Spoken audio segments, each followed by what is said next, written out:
as the time is now 12:02, for the sake of time, we will get started. My name is Kayla Magruder, and I'm an admissions counselor here at the Slade Scott Weatherhead School of Public Health and Tropical Medicine here at Tulane University. And today I have with me Dr. Yao-Zhong Liu, who is with our Biostatistics and Data Science Department, who is here to talk to us about a spatial and digital pathology analysis on pancreatic cancer, insights into the remodeling of tumor immune microenvironment induced by neoadjuvant therapy. Just some really quick housekeeping notes. We will have a Q&A session at the very end of Dr. Liu's presentation, so please feel free to add your questions to our Q&A at the bottom of your screen. All right, and now I'll hand it off to you, Dr. Liu. Thank you. Yeah, thank you for the introduction. Today's I'm going to talk a little bit about my recent research. It's about pancreatic cancer, and let me just start. My research is my talk today is about the two publications we recently accepted. One is in the NPG Precision Oncology, another in the Vitro's archive. Today's talk will be focused on the second paper, but I'll briefly mention the first one because first one is also some motivation for our research on the second paper, which is our focus on today's presentation. And first, let's talk about the pancreatic cancer epidemiology. And formally, in pathological term, and pancreatic cancer is most commonly is so-called pancreatic ductal adenocarcinoma. So in short, it will be called PDAC in the following slides, which is a highly aggressive cancer with 5-year survival rate of only 11%, and just barely about 10%. So it's very low survival rate. And it's projected to become the second leading cause of cancer-related deaths in the United States by 2030. And very limited treatment options for pancreatic cancer. Not for other GI cancers. GI cancers, surgical operations may be the major treatment. For example, colon cancer. Cancer for stomach, and but for pancreatic cancer, the available treatment options are very limited, with only 15 to 20% of patients eligible for surgery. Because by the time it is discovered, diagnosis, most of patients are in the late stage, and so that's is very sad reality. So the majority patients will present with a local advanced unresectable tumor or distant metastasis. So because of these are not actually, if the patient with some advanced unresectable tumor or distant metastasis, they are not suitable for surgery. So then the only available option will be just so-called adjuvant therapies. Adjuvant therapy is, it's a term for the post-surgery chemo radiotherapy, and also neoadjuvant chemo radiotherapy. These are called, these neoadjuvant, meaning that the therapy is before the surgery. And also the so-called, if all of these options are not feasible, then so-called palliative, so-called symptom management therapy may be used. So very limited options for most pancreatic cancer patients.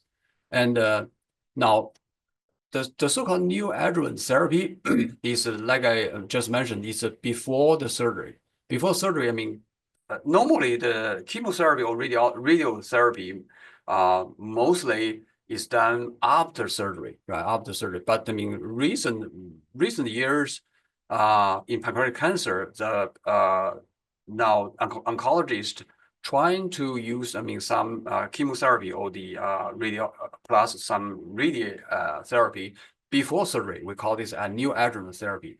It's increasingly used for management for pancreatic cancer, and particularly for those cases, they are, deemed resectable and borderline resectable. So that is the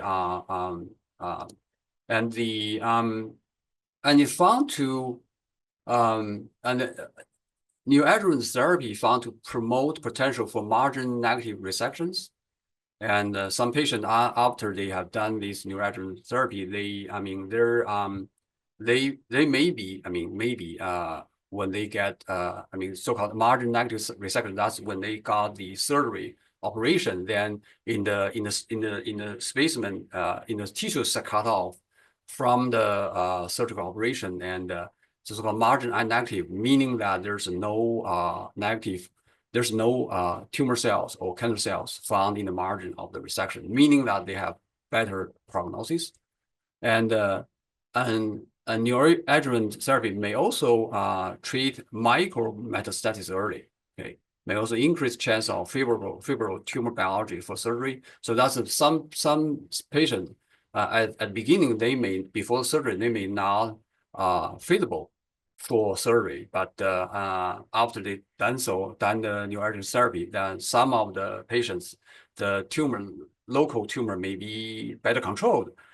They may be more feasible for surgery. So that's another potential benefit for neoadjuvant therapy. And also, they may also help in vivo assessment of therapeutic response, meaning that is, because the neoadjuvant therapy is before surgery, right?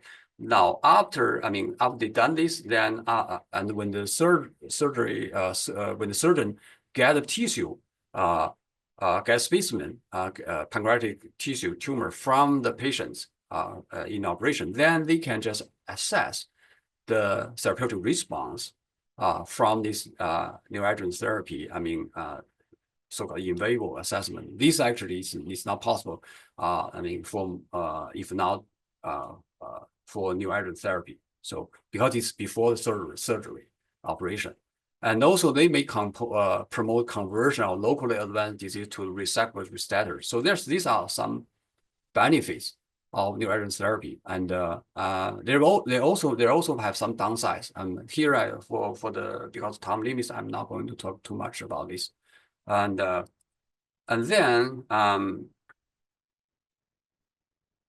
now,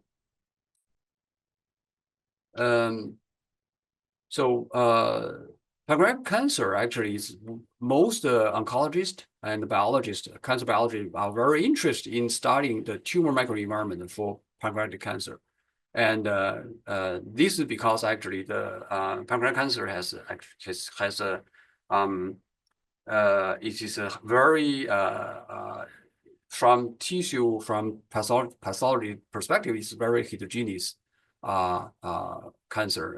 Heterogeneous in terms of tumor cell makeup, and so the so-called tumor microenvironment is actually composed of not only tumor cells but also many types of immune cells, stromal cells, and also non-cellular components such as extracellular matrix and some cytokines and chemokines. So there's a lot. There are a lot of different type of cells and soluble products within this so-called tumor microenvironment, and in addition to tumor cells. So here is just some of the this review article. They have just some of the cartoon for this, and you can see that there are many different types of cells. There are B cell, T cell. These are immune cells, and some so-called cancer CF, meaning the cancer-associated fibroblast, and these fibroblasts may have different subtypes. They may be inflammatory CF or myofibroblast CF, and also there are some, many so-called ECM production. That's the extracellular matrix. This tumor microenvironment actually has a complicated and dynamic interaction with tumor cells, and it actually it will is representing a dense physical barrier. And also it has contains a lot of so-called immune suppressive cells. That's why the pancreatic cancer is very immune suppressive, meaning that because there's the tumor microenvironment is a dense physical barrier for some drugs, medicines get into the tumor. And not only for this, but also there are within this tumor microenvironment, there are a lot of so-called immune suppressive cells. For example, the regulatory T cells, myeloid-derived suppressor cells, and tumor-associated macrophages. So this is a very complicated system. And now, the effects of the neoadjuvant therapy to pancreatic cancer, TME, tumor microenvironment, there are many studies have been performed on this. There are some positive sides. So for example, it may increase the CD8 positive T cells, and T helper cells and dendritic cells and other cell population. It may also decrease the cancer-associated fibroblasts and some other cells. So there are actually many studies has already performed on this, and but basically the effects on neoadjuvant therapy on the on tumor microenvironment is really it's very comprehensive. Not only affecting one type of cell, but also a number of different cell types. So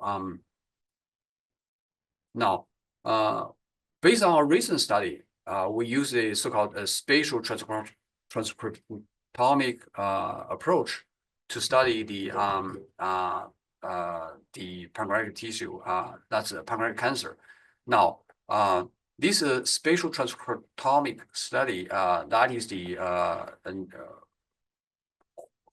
very new technology where the investigators can get the gene expression for some specific very tiny region of the tissue. For example, this is pancreatic cancer, area of pancreatic cancer. Now, the cancer cells itself is in this so-called tumor glands.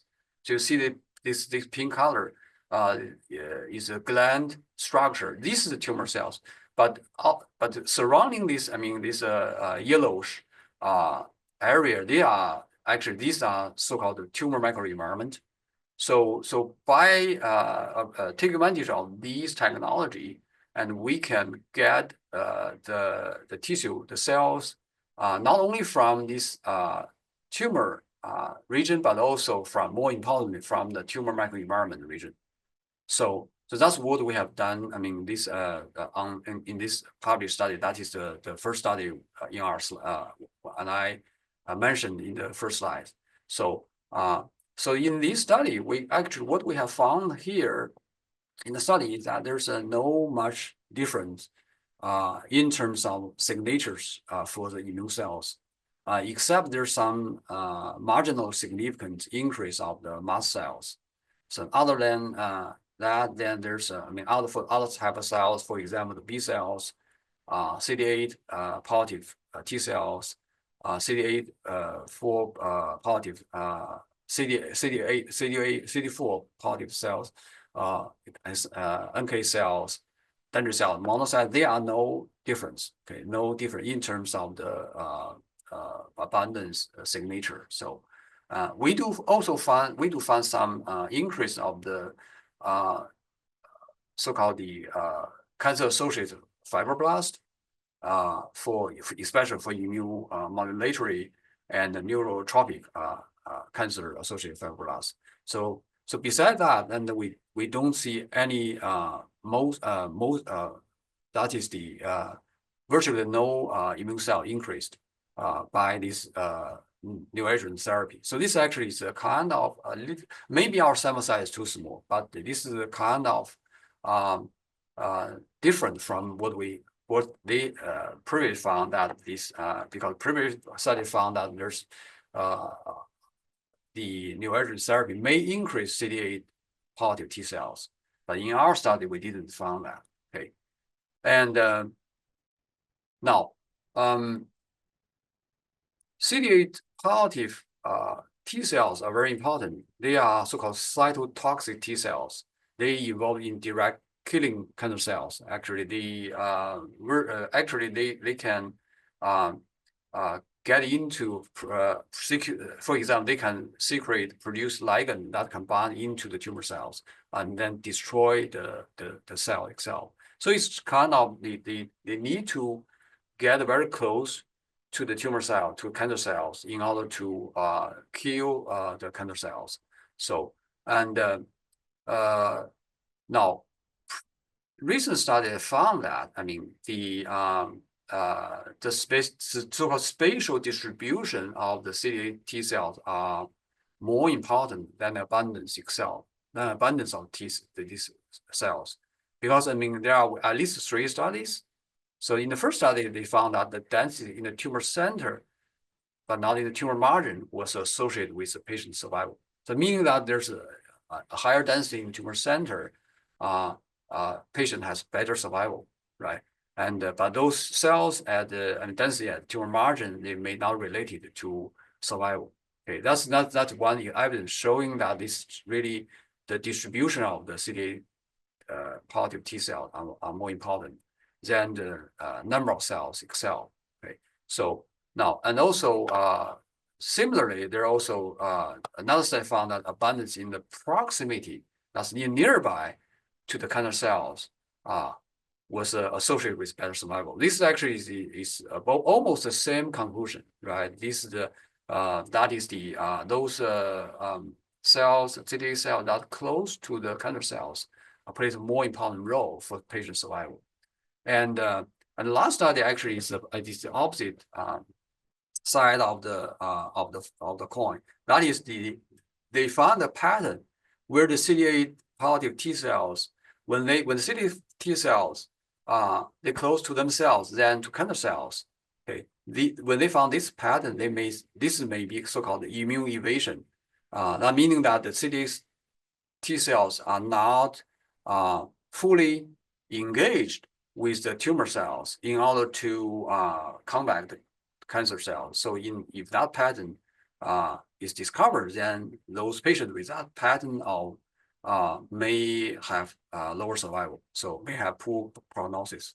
So all of these 3 studies, I mean, have something to support that. I mean, the abundance of CD8 positive T cells excels may not as important as the distribution of the CD8 T cells. So so that is to give us a motivation for the current projects I'm talking about. That is the first, I mean, the some previous research, one of the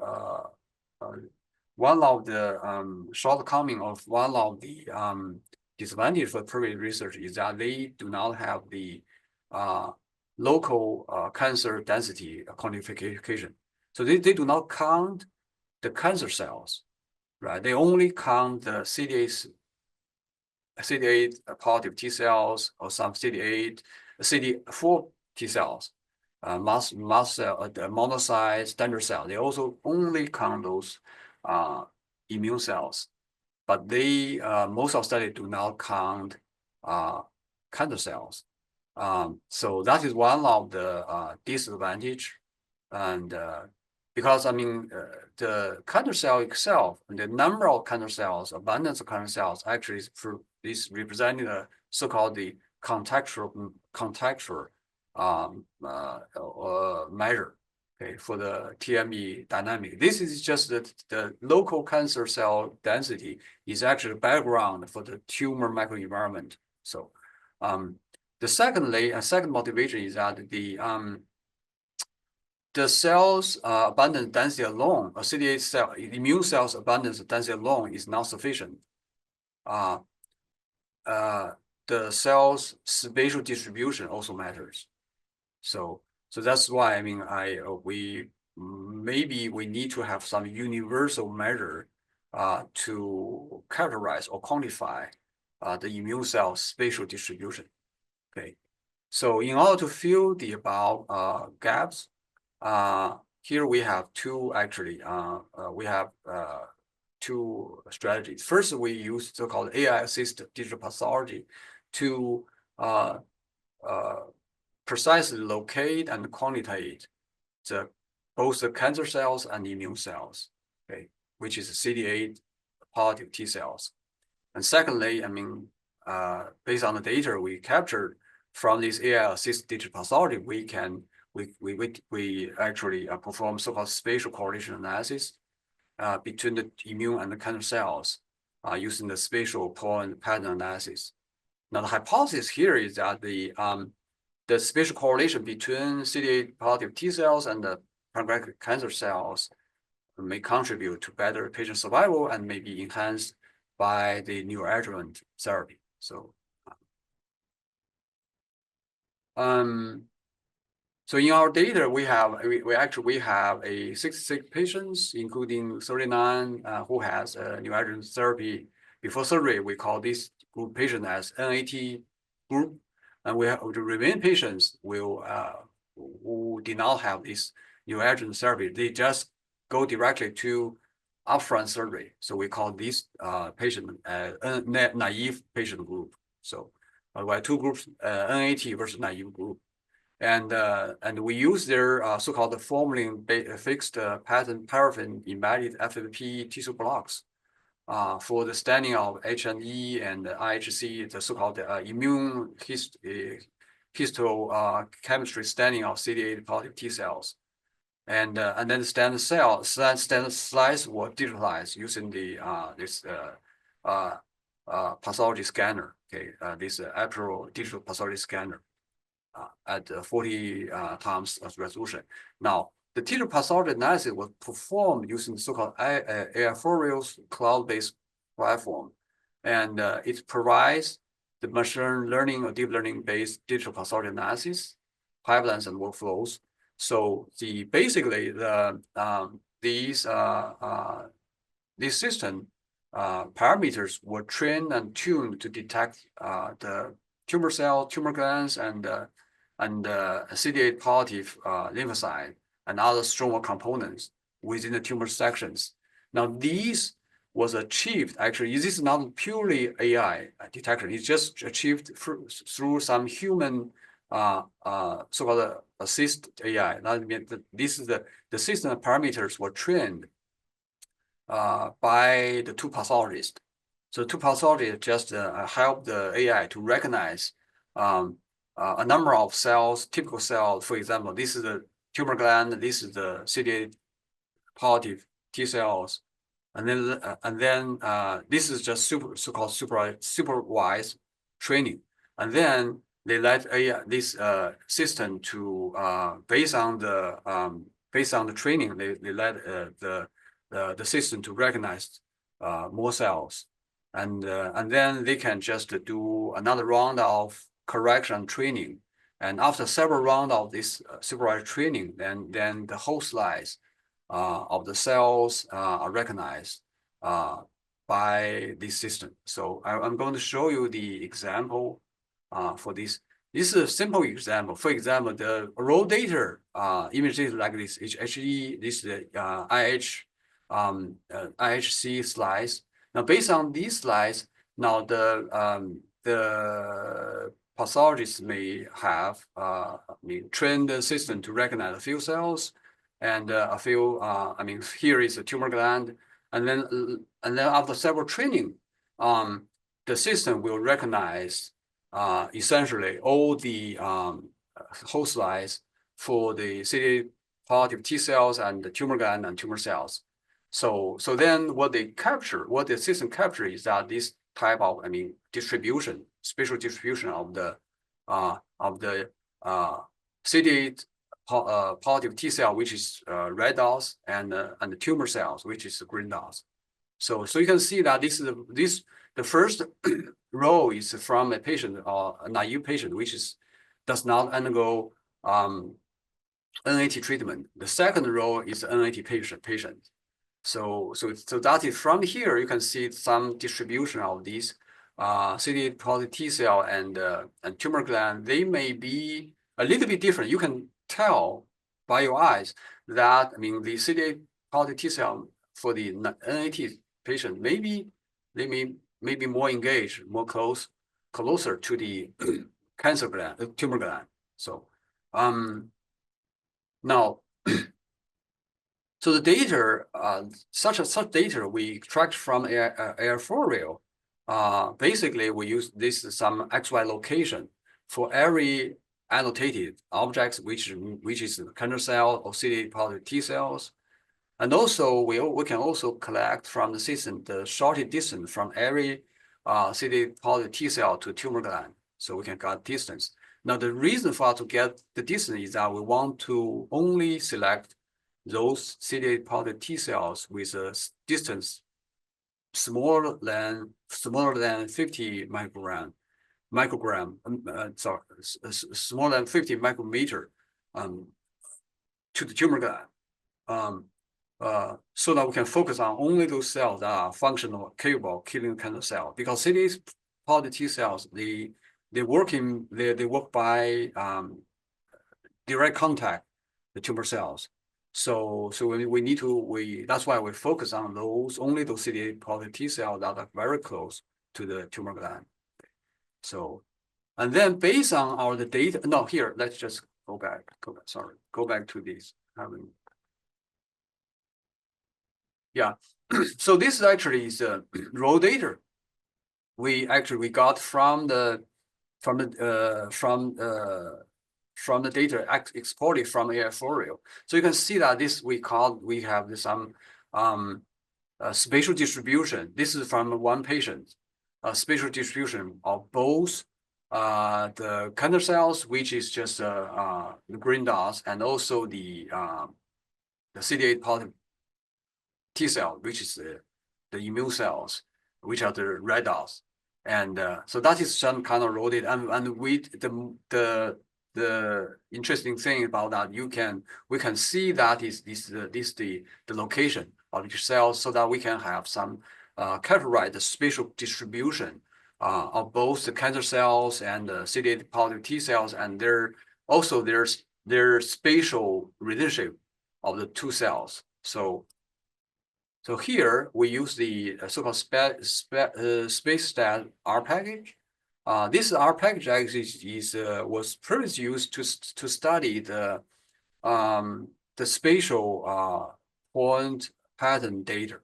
So spatial point pattern data may be in a large scale, maybe geographic data. In some scale, maybe some so-called ecology data. For example, you study some in a forest, different type of tree species, their spatial distribution of these different type of trees.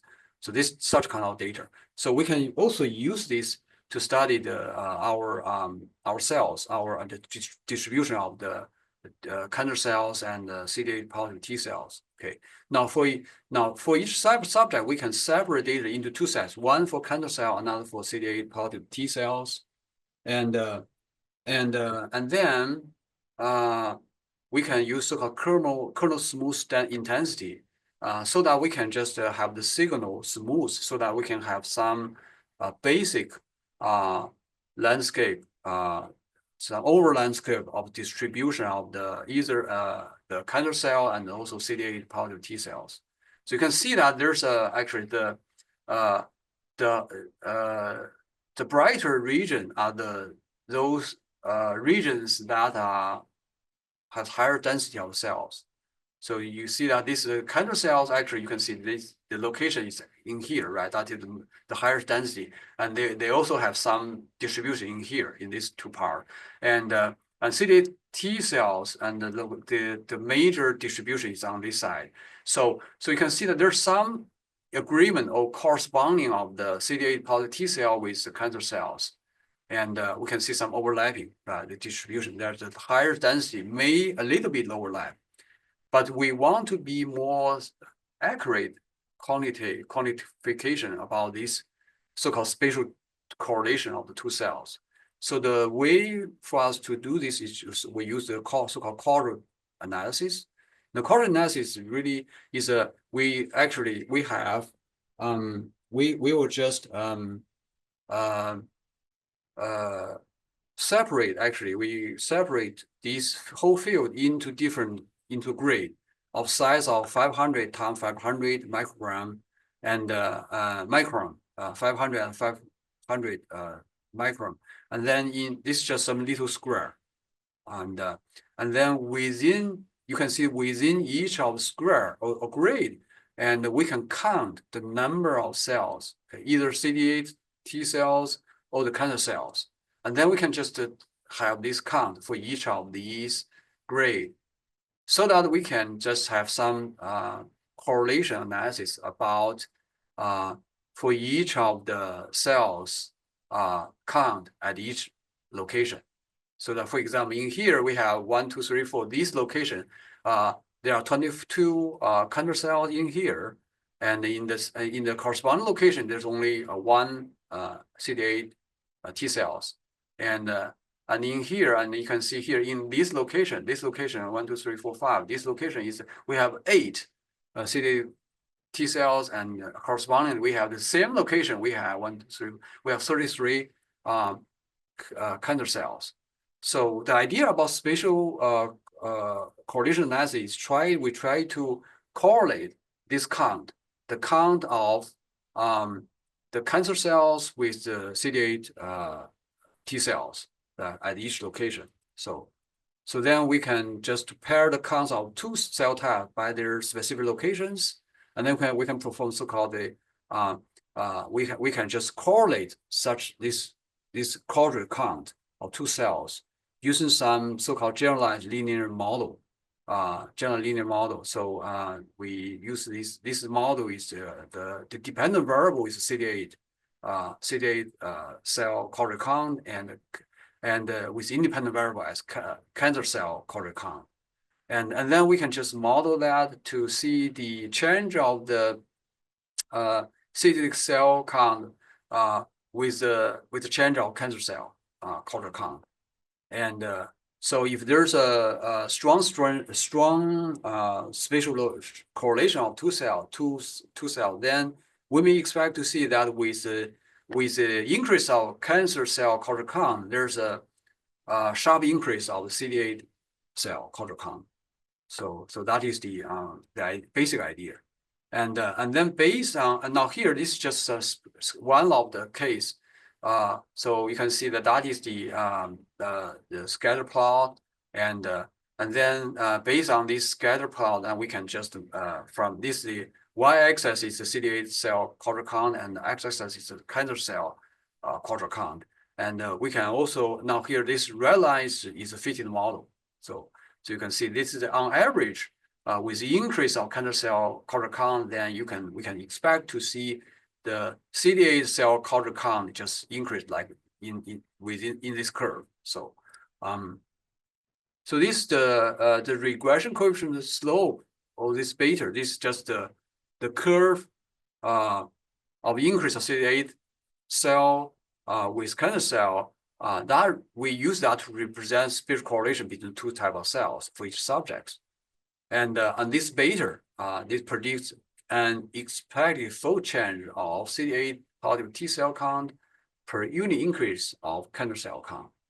So for example, patient 1 achieved a beta value of 0.0282, which may translate into an expected 1.33 fold change, which is about 33 increase of CD8 positive T cells with the increase of 10 cancer cell count at the quarter level. That meaning that, when you,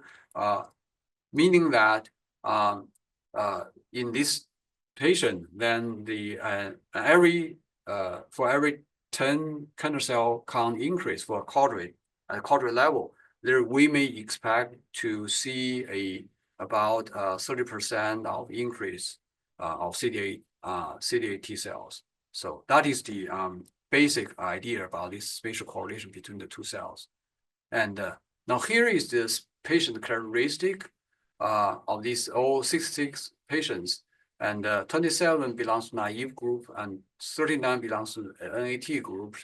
and their age is all about about 70.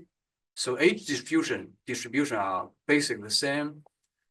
Gender distribution a little bit different. So that may be, so you can see the NAT patients, there may be more females than males, but for the naive patient, there are more male than female patients. And stage are basically the same. The stage and the grade are basically the same for the two group of patients. And then there's some basic results from quarter count analysis. We have total count of cancer cells, about mean total count of cancer cells is about 8,290, and the mean total count of CD cells is about 1,400, something like that. So you can see that from the sheer number of these cells, and it's really large number of cells. So it is just impossible for human pathologists to just count manually in a traditional way. So that is because you can see there are so many large number of cells to count, and then the across patient average of quadrant wise mean of cancer cells count is about 28. Now meaning that the on average so the average quadrant each quadrant on average, so each quadrant has about 28 cancer cells, and on average each quadrant, this small square is about have 5 CD8 cells, and we also have so-called quadrant-wide standard deviation of cancer cell count. That's about 26. This is some variation from quadrant to another quadrant for the cancer cells, about 26, and across patient average for quadrant-wide standard deviation of CD8 T cells about 5. So, so one thing we just this is not a focus on analysis, but we just did that. I mean, just for it is also interesting result here, but that is the quadrant-wide standard deviation for cancer cell count. They may represent this measure may represent a variation, the spatial, I mean, the variation of distribution of the cancer cells.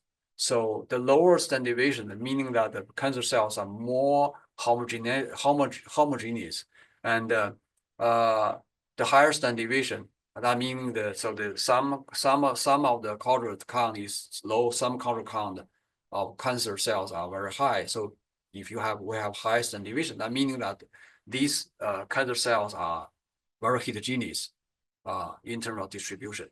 And so we can see that there's in the NAT patients, they have on average lower quadrant-wide standard deviation than the naive patient. That meaning that NAT may suggest NAT may decrease the intratumoral heterogeneity. So that may be a good sign. It may be because intratumor tumor heterogeneity is actually can have some prognostic value.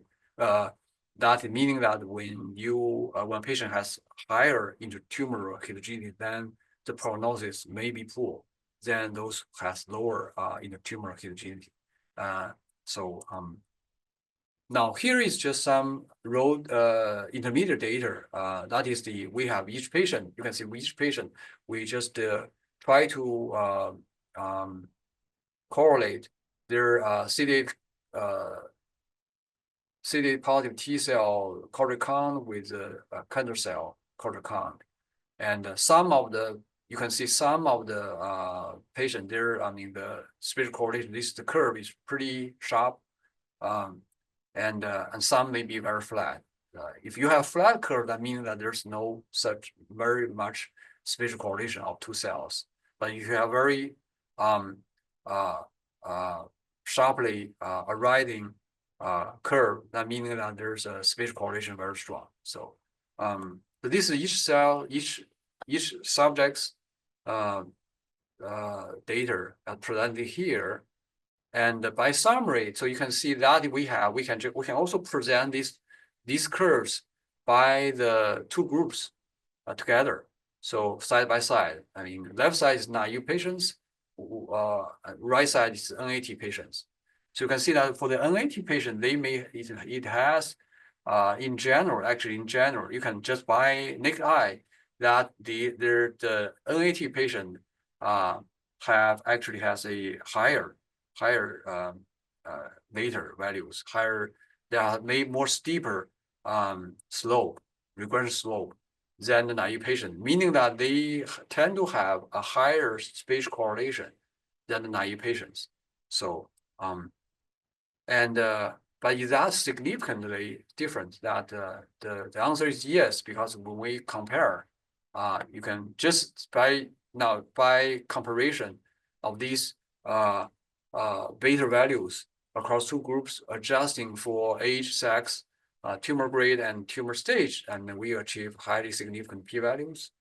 And so there's an unexpected ratio of about 2 for these regression coefficient for the NAT over the naive group. So you can see that this is treated NAT groups. The median is pretty much higher than the naive group for the so that is the very strongly support our hypothesis that the NAT, the neoadjuvant therapy may increase the spatial correlation of the two cells. So we also use a different approach, a more comprehensive approach to analyze these. I mean whether there's a higher spatial correlation between the two cells in NAT than the naive patients. So but I mean so from this analysis, we found that for each increase of 100 cancer cells, so fold change of CD8 positive T cells at culture level is significantly higher than the naive patients. So the ratio of fold change being 1.25, okay, meaning that the fold change is 25% higher in NAT than naive patients. So that is the another approach which also support our conclusion in the first analysis. And then here, the next question to ask is that will that spatial correlation translate into survival advantage? And so we test this hypothesis by splitting the patient into two groups. One with a high spatial correlation, another is low spatial correlation. So we just using the slope coefficient, the median slope coefficient, and to separate the patient into two groups. One is a higher spatial correlation group, another is lower spatial correlation group, and then we do the survival analysis, the so-called Kaplan-Meier curve, survival curve. And you can see that those patients with higher spatial correlation, they do show better survival than those patients has lower spatial correlation. Okay, and but another question is that are the difference of survival significant between two groups? Now the answer is also yes, because when we use the so-called the multivariate Cox proportional hazard ratio analysis, and that is we adjust for other variables, and so after we adjust for other variables, sex, age, and tumor grade, tumor stage, and we do see the highly significant p-values for the reduced hazard ratio for the higher spatial correlation group. Okay, so so our basically our study provide evidence to support that the NAT, the neoadjuvant therapy effects to the pancreatic tumor microenvironment remodeling is to increase the spatial correlation between the CD8 positive T cells and cancer cells. Okay. And also our study also support that stronger spatial correlation between the two cells did translate into a better survival, and so that the neoadjuvant therapy may benefit patients through promoting engagement of CD8 positive T cells with cancer cells. Okay, so our conclusion, our finding, major finding consists with the previous findings from other groups, and there are studies showing that the neoadjuvant therapy may increase the CD8 positive T cell density, and this increase of density of CD8 positive T cells may translate into better survival. Okay, although these two actually are discovered in different studies. But our study has some advantage over previous studies. First, we use the so-called AI-assisted annotation and quantification of large number of cells. You can see from our summary, that's a previous slide showing that we have, on average, so there's the average number of cancer cells about 8,000, and average number of CD8 positive T cells is about 1,300. So there's a large number of cells. So these large number of cells cannot be manually counted through human efforts. So that is the one of the advantage. So we use AI-assisted annotation and quantitation. This large number of cells which is a systematic process, which is more accurate and with less bias.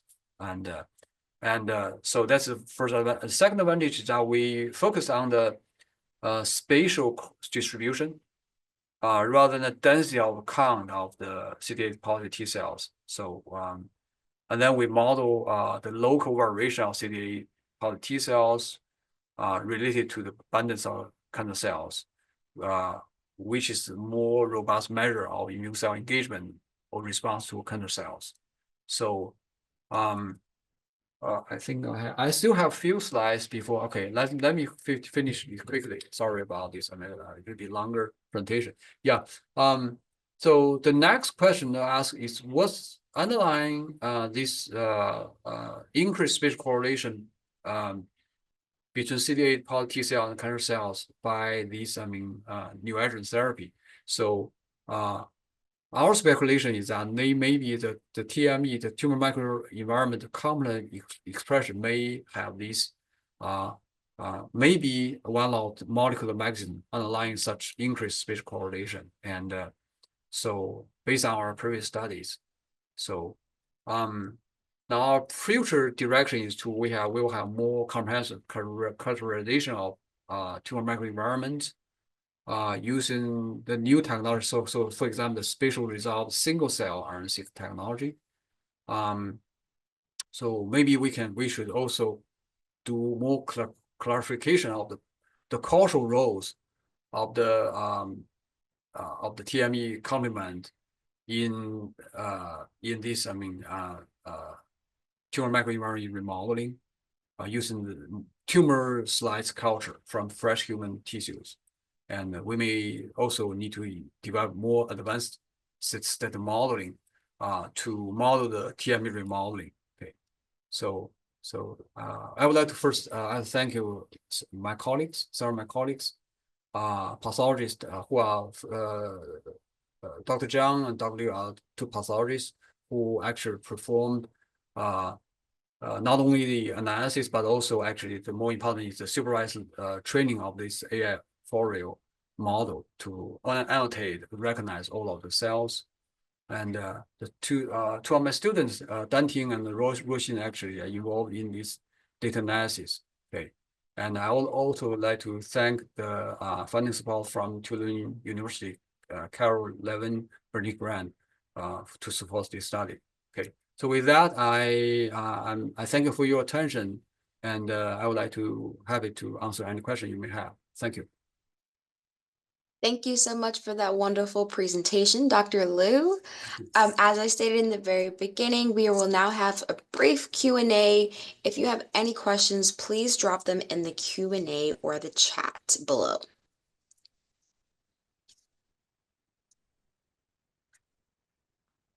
All right, looks like we have our first question. Thank you for your presentation. What are some of the issues you had with collecting this data? I think the data collection is quite straightforward actually. You can see that are all from the pathology slides, and so these are some actually there are those when patients underwent the surgery operation, then that tissue will be I mean some of the pancreatic cancer tissue will be archived by these pathologic slides for further diagnosis. So I think that's the in terms of tumor data collection, there's no much difficulty. Yeah. Great, thank you so much for that. If we have any other questions, please feel free to drop them in the Q&A. Another question, is there anything you would do differently? Let's see here.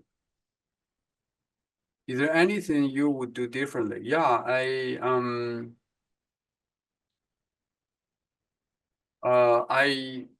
don't actually. What aspect do you think I mean actually